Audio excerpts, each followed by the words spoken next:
Bonjour à tous, bienvenue au premier épisode du podcast Le sport entre les lignes. Très excité de vous recevoir aujourd'hui pour ce lancement. Je vous présente Sophie et moi-même Antoine qui sont intervenants en sport, entraîneurs officiels, et Sophie, intervenante en milieu sportif, je peux le dire comme ça. Oui. Et puis on est tous les deux dans le sport à temps très plein. Et donc on vient parler aux gens du milieu, entraîneurs officiels et tout autre comme nous intervenants à différents paliers dans le milieu sportif, de la vie dans ce milieu de performance-là, de compétition-là, où on cherche toujours à se dépasser.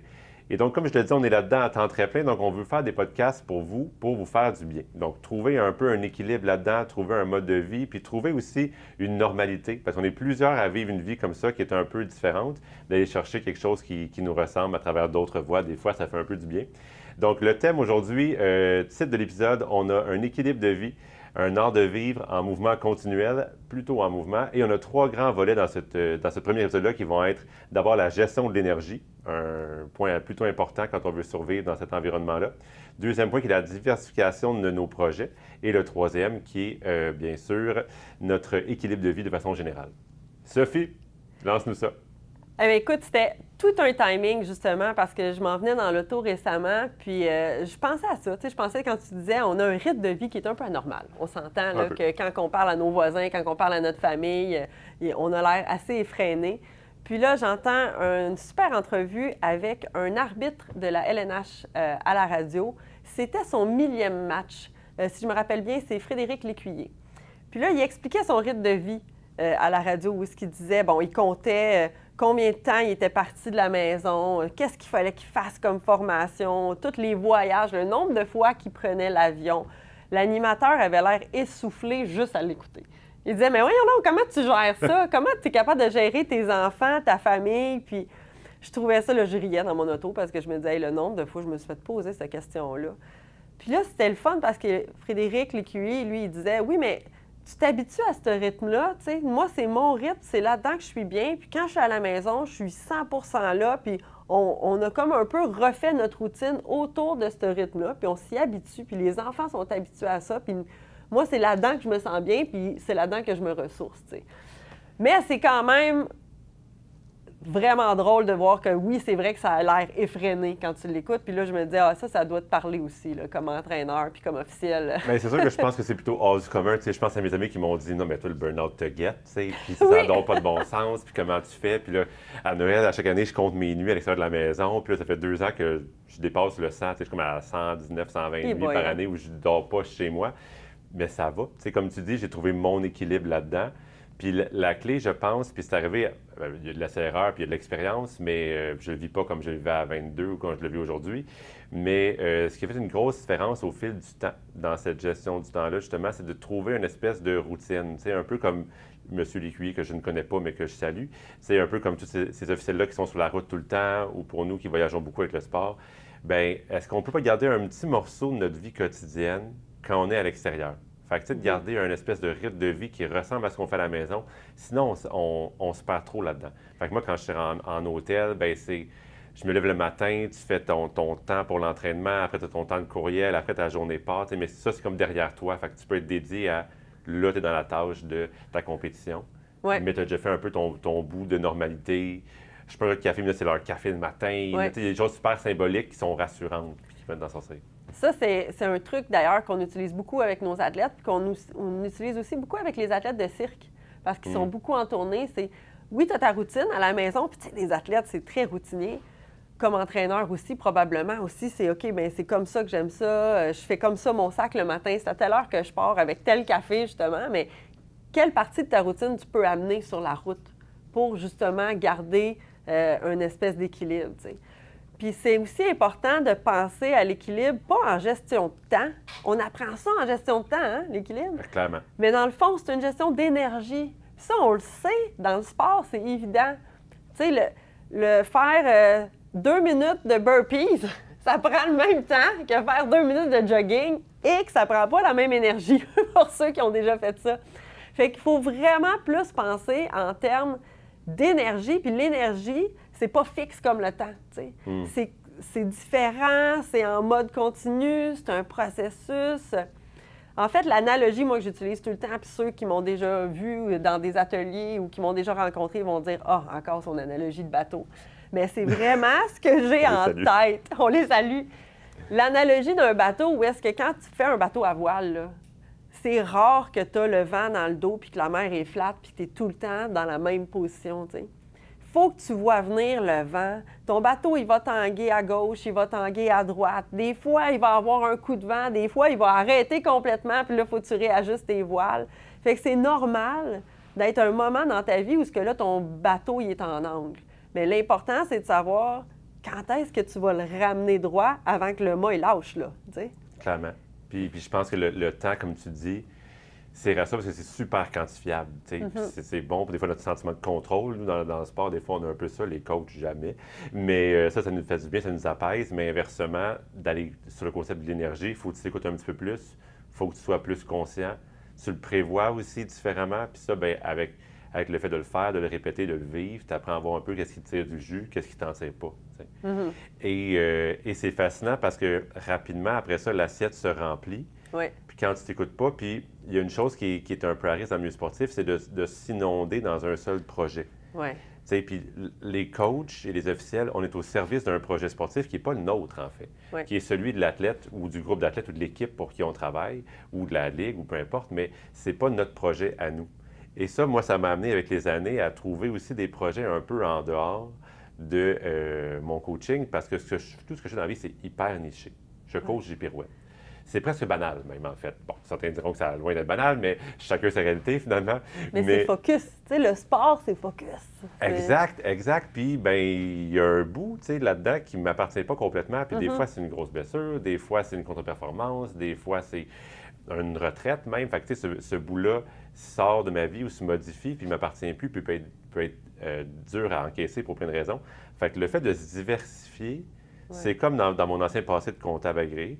Le fait d'avoir un portefeuille diversifié, tu es mieux capable de réagir quand tu es exposé aux risques. Dans la vie, c'est pareil. Fait que, si tu n'as qu'un seul projet, qui de surcroît n'est pas le tien, bien là, tu es drôlement en danger.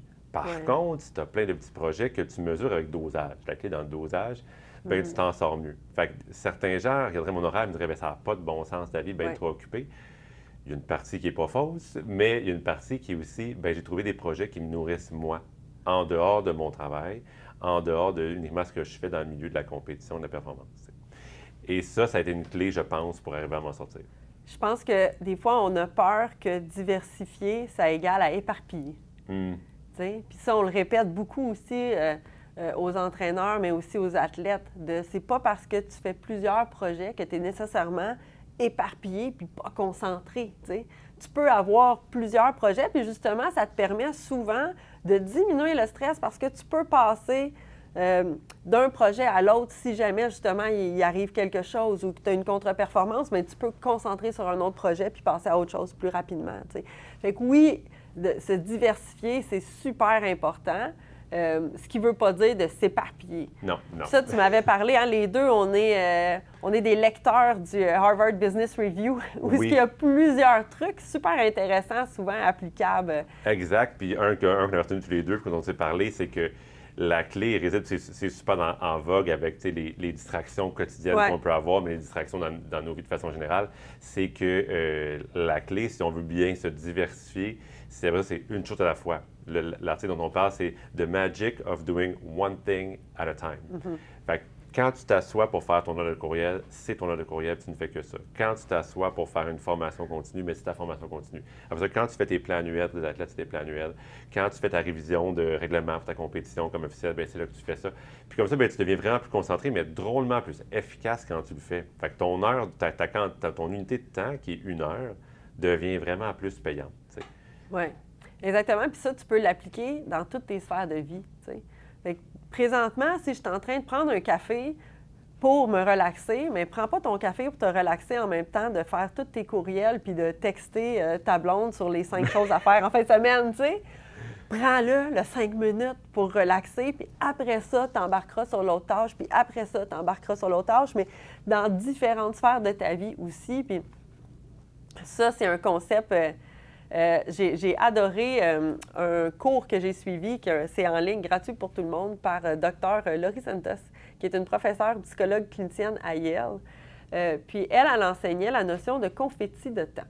Parce qu'elle disait, elle, tu sais, elle aussi, des environnements de performance pour des étudiants qui visent la performance, puis tout ça. Puis elle disait, de toute façon, dans notre monde de performance, puis dans notre même, juste notre monde adulte, il n'y en a plus de temps. Tu sais, encore une fois, quand tu dis c'est quantifiable, c'est quand la dernière fois, Antoine, que tu t'es assis sur ton divan et tu t'as dit « Qu'est-ce que je vais faire les 2 prochaines heures? » Ils sont libres. Je ne sais pas quoi faire. Ça n'arrive plus, ça. C'est plus rare, c'est plus rare. Puis je pense même à ceux qui conjuguent le sport, la parentalité, les familles, les relations de couple, et tout ça. Puis c'est pareil pour nos adolescents, nos jeunes adultes, les athlètes. Je me souviens d'avoir entendu une fois un jeune adulte qui était à l'âge cégep où tu croises un peu plus l'autonomie. Ouais. Tu as plus de responsabilités, tranquillement, tu as ton travail, tu commences à penser au futur, des fois tu n'habites plus chez toi, bref. Puis la tête de la question m'avait dit, il me semble qu'à chaque année, j'ai de moins en moins de temps pour moi, tu sais, puis de ces espèces de moments-là de liberté complètement pure ou comme qu'est-ce que je ferais bien de ma vie. Qu'est-ce que je fais de ma vie? Puis lui, pour lui, c'est comme, faut que je réajuste mon horaire parce que j'ai plus ces moments-là. Et je me disais, bien, la vie d'adulte, c'est pas ça. C'est pas ça. C'est pas ça, mais comment tu crées une liberté dedans? Exactement. C'est là que les confettis, c'est ça que je comprends, c'est ça la clé. Bien, en fait, c'est que Laurie, elle, ce qu'elle dit, Dr. Senta, je l'appelle comme si c'était mon amie. Laurie, à ce point-là, je l'écoute. Elle dit, ça te tombe dessus comme des confettis. C'est des petits moments de temps. C'est plus des 2 heures. Comme disait ton athlète, c'est des 10 minutes là, des 20 minutes là, parce qu'il y a une réunion qui s'est terminée plus tôt, parce qu'il n'y avait finalement pas de trafic, parce que ton entraîneur t'a laissé partir 4 minutes plus tôt. Fait que c'est des petits moments, mais il faut être conscient de ces moments-là, parce que si tu n'es plus conscient de ces moments-là, tu as l'impression que tu n'en as plus de temps, comme t'a dit ton athlète, tu as l'impression que ça se raccourcit. Il faut que tu sois conscient de dire « Hey, j'ai 10 minutes, qu'est-ce que je fais de ces 10 minutes-là? » Au lieu de tomber sur le pilote automatique puis de faire « Bon, mais je vais prendre 3 courriels de plus. » Pense à ton bateau. Là. Les 3 courriels de plus, c'est ça qui va vraiment faire transférer le poids de ton bateau? Ou bien, ces 10 minutes-là, ça aurait pu être te lever puis aller le chercher ton café tout seul. Ou ça aurait pu être d'envoyer tes 3 textos à ta fille parce que là, tu veux passer plus de temps ou reconnecter avec quelqu'un. Donc, il faut vraiment essayer d'être le plus possible conscient de ta gestion d'énergie, puis des petits moments de confetti qui t'apparaissent au travers de la journée pour, après ça, gérer cet équilibre-là puis revenir à ton point de milieu. Plus facile à dire qu'à faire, mais ça te reste en tête. Puis je trouve tellement que le danger dans cette processus-là, c'est de tomber, puis je repense aux gens que je côtoie dans ce milieu-là, c'est que quand la détente devient une performance, tu sais. Ah ouais. Ah oui! Quand ton confettitant devient « là, il faut que je relaxe, là, il faut vraiment que je choisisse, là, c'est mon cue. » Tu sais, vis-le, moment présent, relax, puis comme, tu vas pas, on se reset pas en 5 minutes, là. Mais c'est de prendre un 5 minutes plus contemplatif, plus relax, plus détendu, plus aéré, qui t'appartient finalement, qui est comme un petit cadeau de la vie ici, là, dans la journée. En même temps, là, je vais te dire, le plus dur pour moi dans les confettis de temps, c'est de gérer mon sentiment de culpabilité. Tu sais, parce que là, tu as un ami qui va t'appeler « Hey, tu viens-tu prendre un café? » Oh!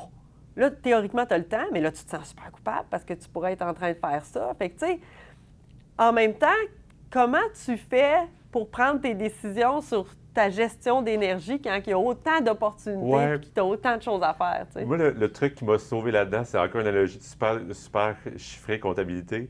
C'est le concept très simple du dépôt-retrait. Ah oui, hein? Toi, t'es comptable aussi, là, J'étais comptable dans une autre vie, mais vraiment pas aujourd'hui. Mais je compte des chiffres, des pirouettes, des quantités de routine, mais je compte plus de débit crédit. Est-ce que l'activité, le projet qu'on te propose, c'est un dépôt dans ta vie, ou même dans ta journée, ou dans ton avant-midi?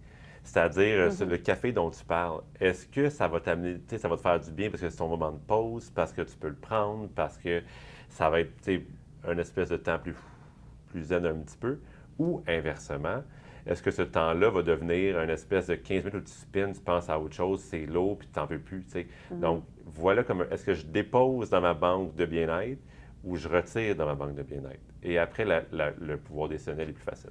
Oui, c'est vrai, c'est une bonne idée. Parce que, tu sais, par exemple, pour moi, aller faire 2 heures de vélo, ça a l'air à être un retrait. Mes amis me disent, mais tu vas être 2 fois plus brûlé, reste dans la maison, repose-toi, tu pourrais faire ça. Mais dans le fond, moi, ça me donne de l'énergie. Je reviens, puis j'ai plus d'énergie, puis j'ai l'impression, comme tu dis, que j'ai fait un dépôt dans mon énergie. Fait que c'est vraiment... Tout est dans la façon ce que tu essaies de concevoir, hein, la façon de penser, la façon de visualiser. Oui, puis comme on dit pour boucler la boucle, c'est un art de vivre. Puis, tu sais, c'est en continu, c'est constant, ça va être là. Oui, l'assiette qu'on a, elle est petite pour tout ce qu'on veut mettre dedans. Fait que c'est un challenge. Mais on pense que c'est faisable, puis on a des exemples vivants de ça se peut, du moins. Avec perfection, non, mais avec un peu mieux chaque fois. Oui, avec un peu mieux chaque fois. Puis il y a divers trucs qu'on a donnés au travers le podcast pour essayer de justement atteindre la meilleure version de soi-même dans cet équilibre-là. Exact. Fait qu'on espère que le podcast d'aujourd'hui a été un moment pour vous de confetti temps, pour vous permettre de retrouver un peu d'énergie ou de retrouver le cap ou de réaligner votre bateau qui tanguait. Grosso modo, on a parlé d'équilibre de vie pour tout ce qui est intervenant du sport, entraîneur officiel et tous ceux qui sont le bienvenu. Puis je pense que ça peut parler des fois aussi aux parents du sport, aux athlètes même directement.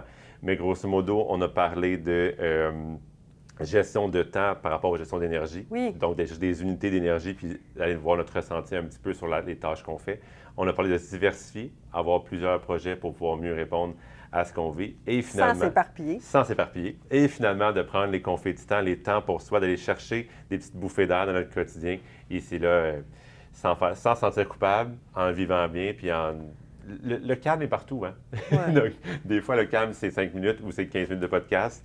Donc, on vous salue. On espère vous voir pour le prochain épisode. Et puis, merci c'était votre premier épisode de Le sport en téléligne. Merci Antoine. Merci Sophie.